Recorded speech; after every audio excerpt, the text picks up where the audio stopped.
If you look at it, basically whenever the government presents the budget, they also look at the theme of the budget. In the current budget, they gave the theme that we want stability because the country has to be very stable. We can't have many governments you must have seen all around the world. There is an unstable government because of the unstable finances that they kind of face. Similarly, fiscal discipline. What is fiscal discipline?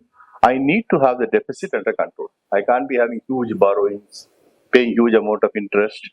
So I should have some kind of a fiscal discipline. Sustained growth. It's not a question of me suddenly growing 8%, 10% and suddenly falling about 4 or 5%. That's not good for a country. So we need to have a sustained growth. And whatever the growth you may have, the inflation either. What is inflation?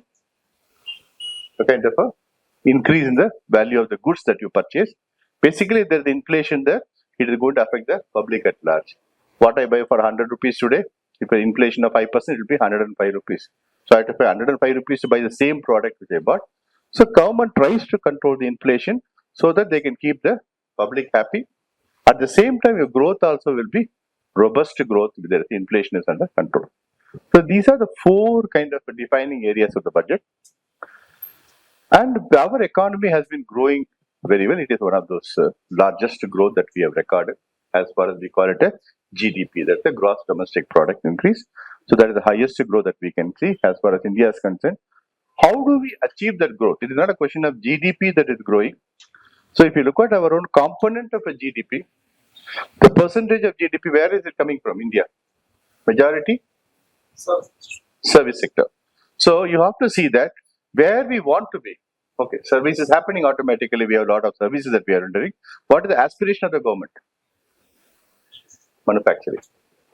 So we wanted to become a more our GDP should be focused on manufacturing. Why? Because manufacturing gives not only the products, so your dependency on other countries comes down. Manufacturing also gives you kind of a employment to a large extent.